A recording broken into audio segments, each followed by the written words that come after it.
નમસ્તે બાળકો, good afternoon બાળકો। આજે આપણે ધોરણ 6 માં ગણિત એમાં પ્રકરણ નંબર 4 ચાલુ કરીએ બાળકો।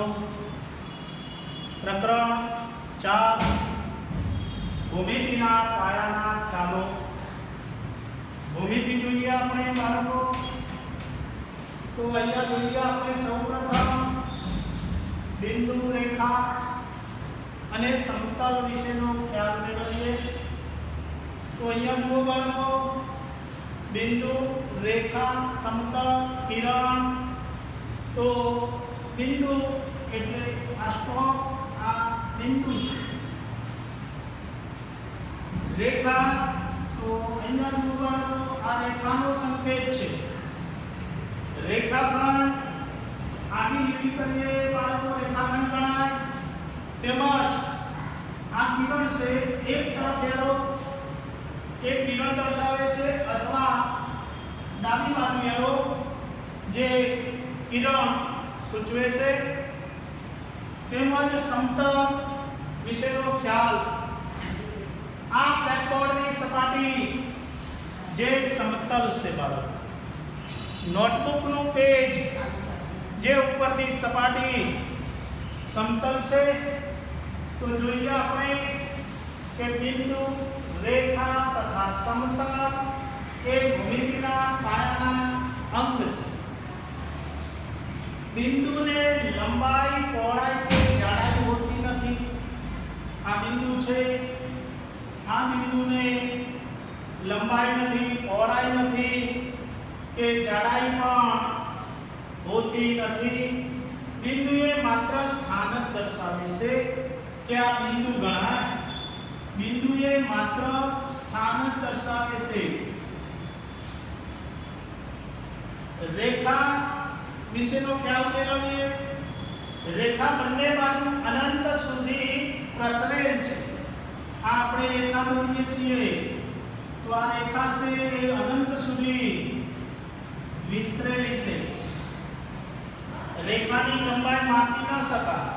रेखानी लंबाई मापी शकाती નથી। તેમજ રેખા માટેનો સંકેત આ રીતે લીટી કરીને ડાબી અને જમણી બાજુ છેડો દોરવાનો બાળકો, તો એ રેખા બને।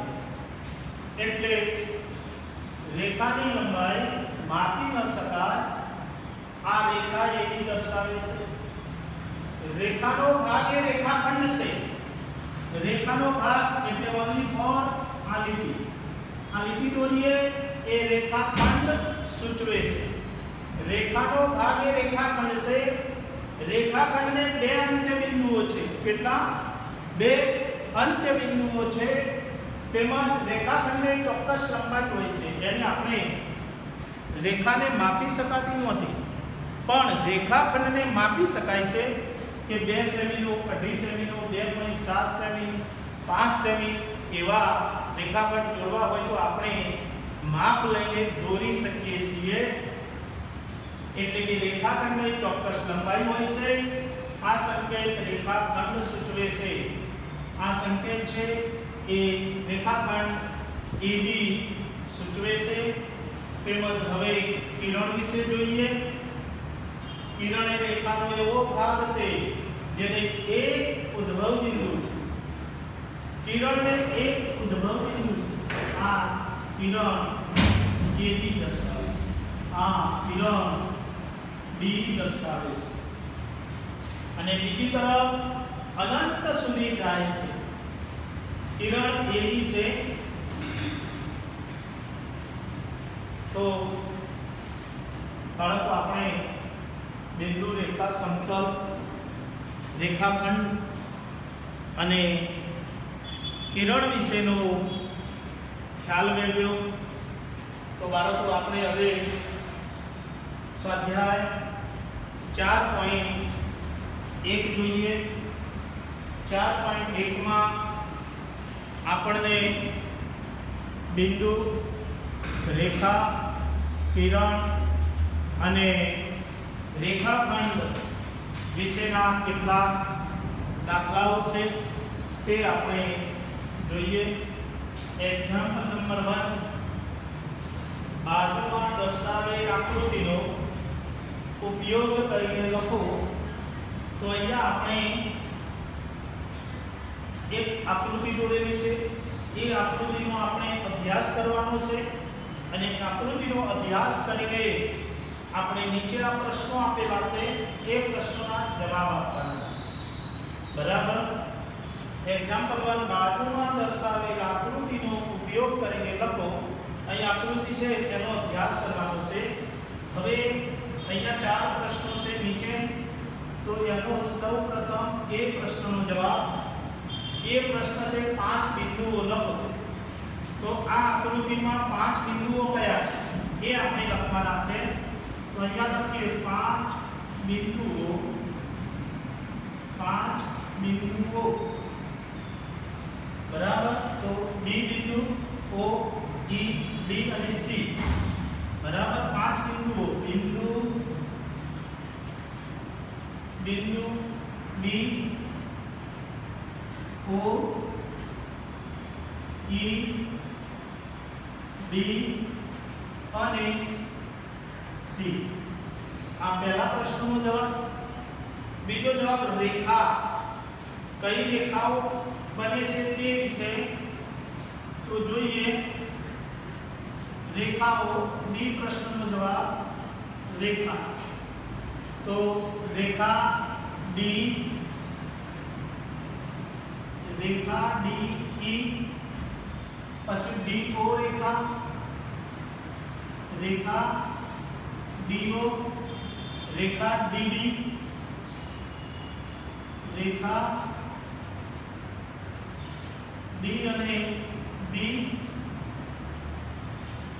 રેખા ડીબી,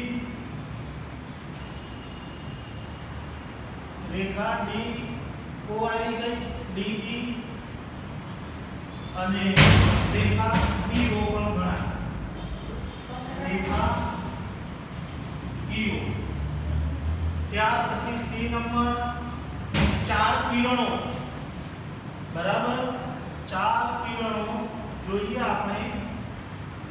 4 કિરણો. હવે આપણે સંકેત કિરણનો વાપરવાનો બાળકો અને એના ઉપરથી જવાબ આપણે લખીએ. 4 કિરણો. તો કિરણ ડી, કિરણ ડી ઈ, કિરણ ડી ઈ, કિરણ ડી ઓ, किरण डीओ, किरण डीओ, किरण डीबी, किरण डीबी, किरण ईबी पर लखी शकाय. किरण ईबी. तो आ 4 किरणों लख्या તેમજ 5 રેખાખંડો. ડી નંબર 5 રેખાખંડો કયા છે તો 5 રેખાખંડો લખીએ. રેખાખંડોમાં જોઈએ આપણે કે ડી રેખાખંડ, ડી રેખાખંડ ડીઓ, તેમજ રેખાખંડ ડીઓ, રેખાખંડ ડીડી, રેખાખંડ ઈઓ પણ ગણી શકાય. રેખાખંડ ઈઓ. તો આપણે 5 કયા છે તો 5મો રેખાખંડ ઓબી પણ કહી શકાય. રેખાખંડ ઓબી. ઓકે. હવે આપણે એક્ઝામ્પલ નંબર 2 જોઈએ બાળકો.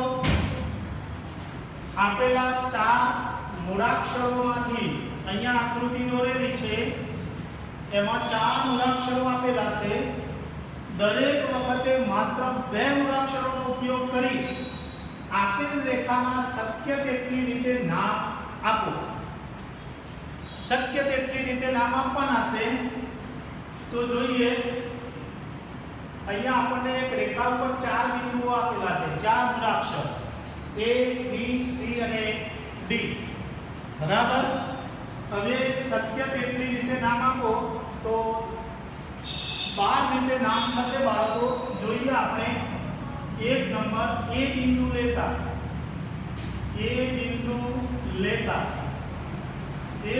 લેતા રેખા AB રેખાના શક્ય તેટલી રીતે નામ આપો એટલે રેખા દર્શાવવી પડે. રેખા AB આ રેખા AB ત્યાર પછી રેખા AC અને રેખા AB. ઓકે, AB AC અને AD. B બિંદુ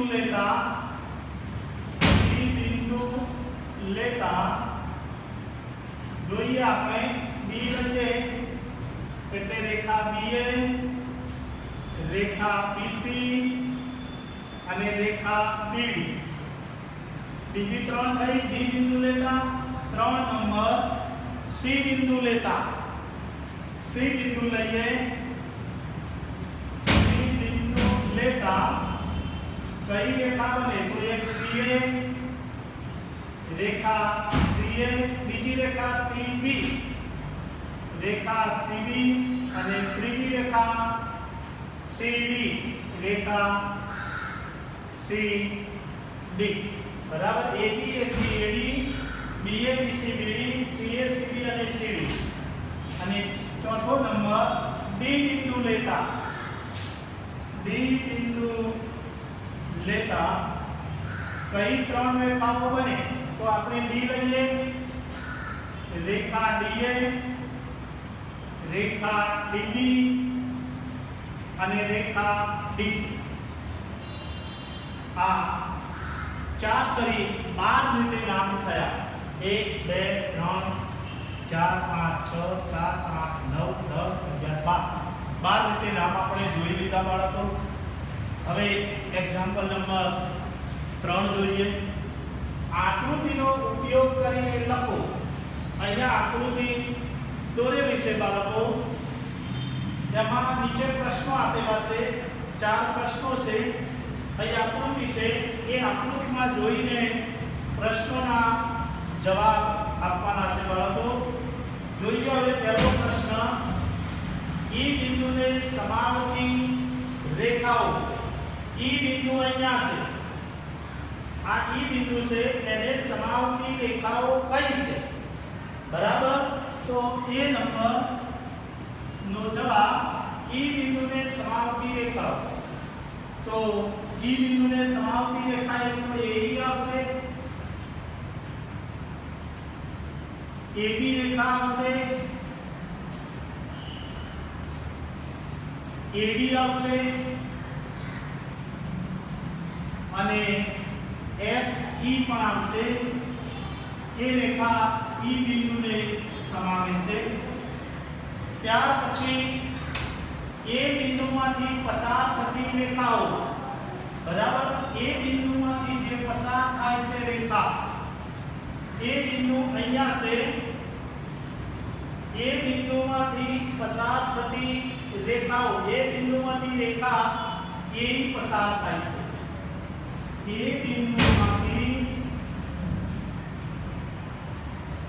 બિંદુમાંથી પસાર થતી રેખાઓ તો જોઈએ આપણે એ બિંદુમાંથી રેખા એ પસાર થાય છે.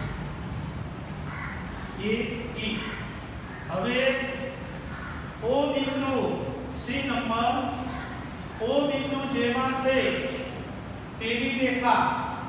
O બિંદુ કેમાં છે? રેખા OC માં છે. O બિંદુ રેખા CO માં છે. C નંબર O બિંદુ જેમાં છે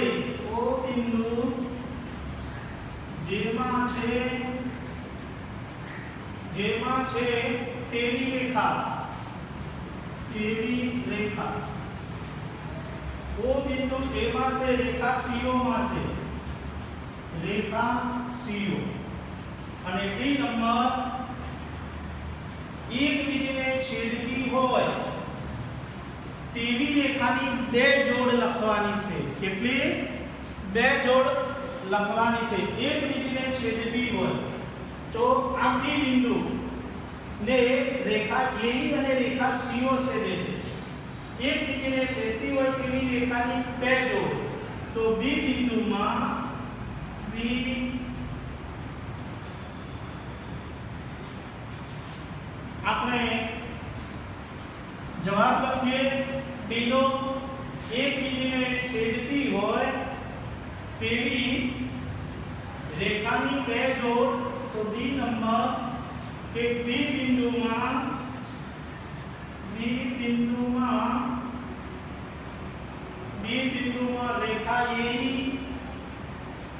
રેખા AE અને રેખા CO છેદે છે રેખા CO છેદે છે બીજી જોડ લખી આ એક જોડ થઈ હવે આપણે બીજી જોડ લખીશું બાળકો બીજી જોડ લખતી વખતે આપણે ધ્યાનમાં રાખીએ બીજી જોડ હું લખું છું પહેલી જોડ ડી ની પહેલો નંબર પહેલી જોડ હવે બીજી જોડ ડી બિંદુમાં હવે ઈ બિંદુ વાળી લખીએ ડી બિંદુમાં AE અને CO રેખા છેદે છે ઈ બિંદુમાં બીજી જોડ ઈ બિંદુમાં FD અને AE રેખા FD અને રેખા AE છેદે છે રેખા AE છેદે છે આ બે જોડ આપણને મળી હવે આપણે એક્ઝામ્પલ 4 લઈશું બાળકો એક્ઝામ્પલ 4 માં એવું છે કે કેટલી રેખાઓ પસાર થાય બે પ્રશ્નો આપેલા છે એક બિંદુમાંથી કેટલી પસાર થાય અને બે બિંદુમાંથી કેટલી પસાર થાય તો અહીંયા હું બંને સમજાવું છું બાળકો એનો જવાબ એક બિંદુમાંથી કેટલી રેખાઓ પસાર થાય તો એક બિંદુમાંથી અસંખ્ય રેખાઓ પસાર થાય જવાબ આવશે એક બિંદુમાંથી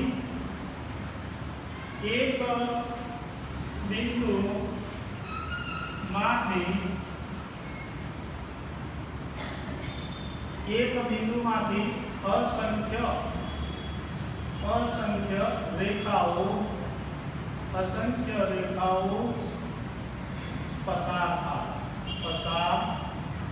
થાય કેવી રીતે આપણે સમજીએ કે એક આ બિંદુ O છે બાળકો કયું છે O બિંદુ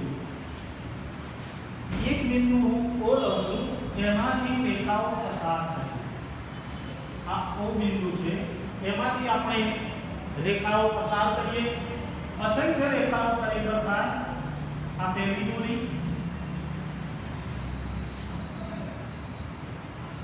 આ બીજી રેખા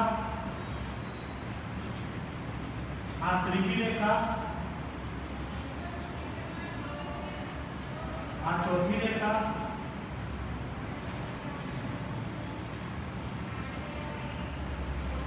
આ ચોથી રેખા ચાર જ એવું નહીં બાળકો असंख्य કેવી રીતે આપણે સમજીએ કે આ O બિંદુ છે તો આ રીતે રેખાઓ ગમે ત્યાં આ રીતે વચ્ચેથી કેન્દ્રમાંથી પસાર થાય તે રીતે આપણે દોરી શકીએ આ રીતે અસંખ્ય રેખાઓ અહીંયા આપણે આટલી સૂચવી છે તો આ M રેખા N રેખા અને P રેખા બરાબર L M N P એટલે ચાર જ રેખાઓ એવું નહીં હજુ આપણે દોરી શકાય બરાબર તો અહીંયા સૂચવીએ કે બિંદુઓમાંથી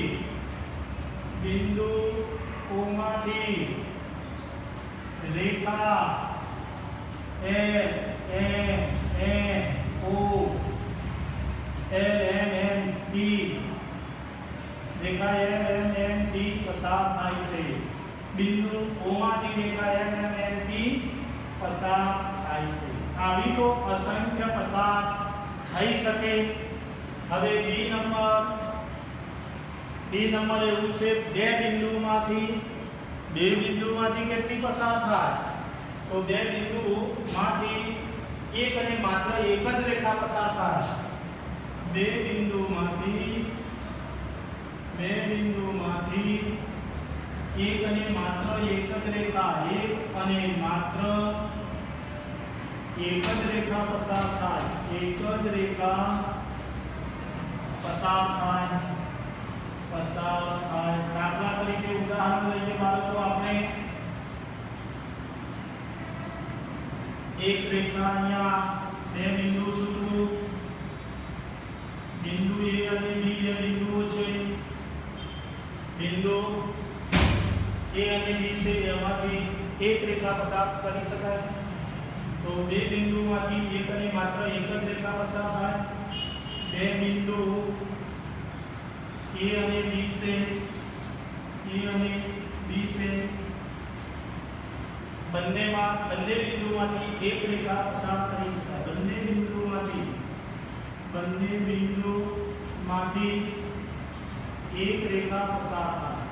એક રેખા પસાર. તો બાળકો, આજે આપણે એક્ઝામ્પલ નંબર 4 સુધી ઓકે દાખલા લઈ લીધા. આના પછી તમારે દરેક ગૃહકાર્ય માટે એક્ઝામ્પલ નંબર 5 અને 6 હોમવર્ક સ્વાધ્યાય 4.1 ના એક્ઝામ્પલ 5 અને 6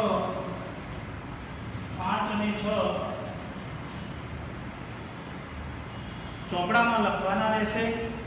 તેમજ આ બ્લેકબોર્ડ ઉપર જે માહિતી લખાવી છે અને દાખલા ગણાવ્યા છે તે તમારે ગણિતના ચોપડામાં લખવાના અને હોમવર્કમાં સ્વાધ્યાય 4.1 એક્ઝામ્પલ નંબર 5 અને 6 ગણવાના રહેશે.